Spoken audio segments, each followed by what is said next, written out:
All right. So today we're going to be talking about setting clear expectations and holding board members accountable. We started this topic by talking about how do we build the capacity of board members so that they can be able to support the organization to, achieve its vision and mission, raise money, execute programs. And we talked about assessing each board member as an individual.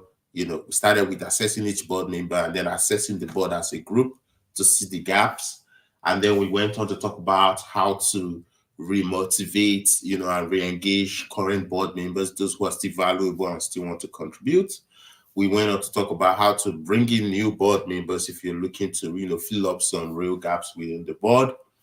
And then of course, we went on to talk about delegating responsibilities to these board members, strategic planning first with them so that they can find complete alignment, understand what you're trying to do. And then next, delegating responsibilities, inaugurating committees as a way to execute the plan. And then, of course, we went on to talk about equipping these board members with the tools, the resources, the infrastructures they need to execute, right?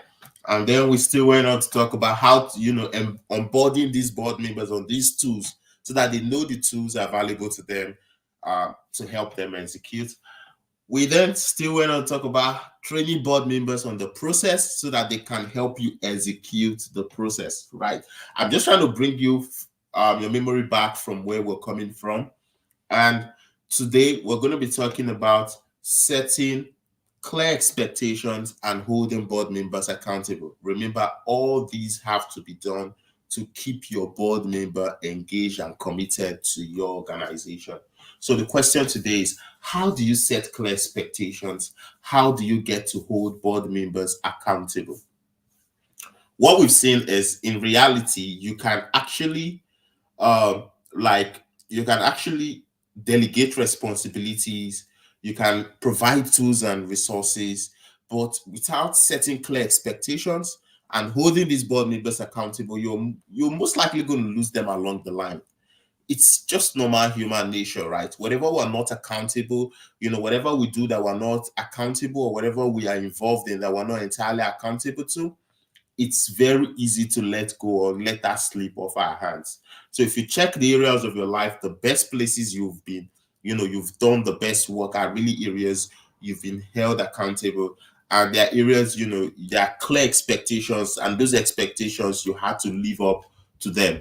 So what I'm saying is, for you to be successful with your board members, for you to be able to get them to create results, you must set clear expectations. So first, let's look at expectations. What kind of expectations do you have to set? I think there are actually three types of expectations you need to set. One is the personal expectation, two is the board expectation, and then three is the organizational expectation.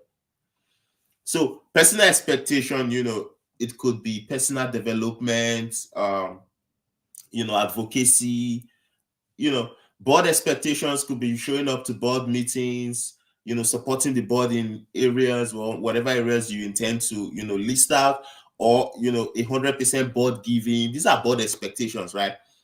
Organizational expectations, on the other hand, could be, we want to be able to move into this new location over the next 2 years. We're trying to, acquire this new property. So the organization, so you have to be able to set these levels of expectations. Without them, people have nothing to dream towards. People have nothing to, reach out to. And when people don't have something to inspire them or, move them, they usually get complacent, right? So you need to be able to set, what are the personal goals based on the responsibilities that have been delegated to you. What are the personal goals for each board member? You should have that conversation with each board member so that you're being able to define really what. So for example, if you're saying a board member should, steward a particular group of people, what is the expectation from that activity? What are you expecting them? What is the result? So you need to be able to put that result in front of them so that they know exactly what they are, they are trying to achieve every day as they go about whatever you all, whatever time frame that's in front of them. So you need to be able to set up these clear expectations. And like I said, personal, board, and organizational expectations, so that this would drive the individuals on the personal level, it will drive the board on the board level, on the group level, and then drive the organization on an entire organizational level. So, like I said, there are different examples of that: donor stewardship, fundraising, 100% board giving. These are different, personal development trainings. These are different expectations you have to set ahead of your board to keep them focused and keep them on track. Now, the next question is, how do you hold them accountable? Because that's really another missing key, because you could set all these expectations and at the end of the day, these people are not accountable. They may not follow through, because we've seen that accountability is like the key. If you've heard any coach, any consultant, they only tell, if a coach really wants to help you, what they really do is hold you accountable.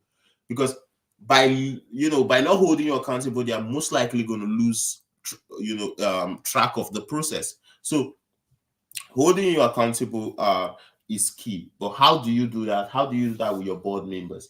Of course, like I said, like I always say, it starts with board recruitment, where you're onboarding these board members on their commitments, on their efforts, the responsibilities they have to put in. That's really where it starts from. So you need to be able to educate these people before they come in, and then get them to sign an agreement to it, saying, I understand these commitments and responsibilities, and I'm willing to give my best to make this happen. Without that sort of, engagement, you're most likely going to bring them in and then lose them. So it's important you start from the very beginning when you're bringing in these board members, or if you've already brought them in, have a conversation around their responsibilities, their commitment, have them sign to it, and then you all begin to execute afresh. So, of course, another key strategy to hold people accountable is having established consequences, right? So if you're saying you're stewarding 10 donors as a board member within the organization, what are the consequences when you don't meet up? I think it really has to be a very relative conversation, especially when it comes to accountability and consequences. You need to be able to have the kind of conversation where you're saying, how can we hold you accountable as a board member? What can we do to hold you accountable as a board member, right? Because people know how best to get that, for people to hold them accountable. But if you set up some established consequences that are not really relevant to the board member, you may lose, that accountability process you're trying to put in place. So it's important that you have that relative understanding of what accountability means for each board member, what consequences mean for each board member, so that you can put in processes and consequences that can keep them in line. So having that established consequences, and also having that sort of established relative process to each board member where they're giving you information on how to hold them accountable, that's really top notch in getting to hold board members accountable. Another key step we've seen is what we call the regular checkup and support provision, right? So it means you're checking up on your board members on a regular basis. There's a regular communication going on within your board. It could be twice a week, it could be once a week, it could be 3 times a month, but there's that regular checkup and communication going on within your board. So let's say, for example, we've been able to delegate a responsibility to you. There should be a call coming from the board leader or from the CEO or whoever's leading the charge to say, what are you doing as regards your responsibilities? What support do you need? How can we make make things happen for you easier and better? Having that sort of regular checkup and follow-up, where you're also calling back to say, what are the successes? What did you do right? What did you do wrong? How can we make the process better? All that are key in really ensuring that these guys fall in line. Without having that sort of regular checkup and communication, you're most likely going to lose them. As a marketer, we would always say, be top of mind with the people you're working with. Be top of mind with the people you're dealing with. So you have to be able to, show up in that way and follow up so that they can support you. Another key aspect is using technology, right? You could have a project management platform that can help you really organize your board, right? The project management platform is going to provide them different emails so that you can be able to keep track of your board emails. You can provide them content so that whenever they send out emails, you're already seeing the emails going out. say for example, there's a delegated responsibility to, introduce the organization, and then you give them an email platform where they can all send out the emails. That way you can follow up on the response that come from those emails, so that board members don't have to, worry about that. By using tools, project management tools, technology, you can be able to get all your board members in a platform where you can track their activities and support them as much as you can. So Asana, Trello, Microsoft Meet, all these are platforms. Google have theirs, so also the Google Workspace. All that could help you really track the activities of your board members, provide them support that they need to be successful. And then, of course, like I said, the personal and the entire board review. So really reviewing each person, reviewing the entire board is a way where you can be able to hold board members accountable, because it's like a regular thing, right? What we do is we have this sort of review where each board member gets to review themselves, and also, they get to also review the entire board from their own perspective. That way, you are giving them the opportunity to be critical about themselves, about the organization, which is a very good thing towards bringing them back to the organization and holding them accountable. So these are really the steps, right? You have to be able to practice as many of these steps as possible if you want to get board members who are really committed, showing up, and really supporting the organization in those areas you want them to. When I'm going to come again, I'm going to talk about how to reward your organization, your board members, how to, recognize their efforts, how to support them so that they can help you create success. If you're following me, you'll see that I'm really very intentional about the different steps, because personally, I've experienced this, right? I've been in a position where I had a leadership team. We had a membership of 300 people. We wanted to take that membership to 1,000 people. I thought delegating responsibilities was all I had to do. And at that time, I felt all I needed to also do was just, understand their expertise and then delegate around those lines, right? So I understood their expertise. This was into education. I delegated what was into education to, that person. I think I had the idea of really filling round pegs with round holes, right? But I was wrong. What I later learned that helped us really grow to 1,000 membership, that made us really successful, was the fact that really having that honest conversation, understanding where they want to play, the role they want to play, delegating that responsibility, having them have complete autonomy over that responsibility, and then providing them the support they need to win, holding them, giving them expectations, saying in this area, this is what we're looking to achieve. We had this entire organizational goal of 1,000 membership. We had our board, our own executive team goal of, this is where we want to build the organization to. And then each of the individuals are delegated responsibilities to. They had their own goal.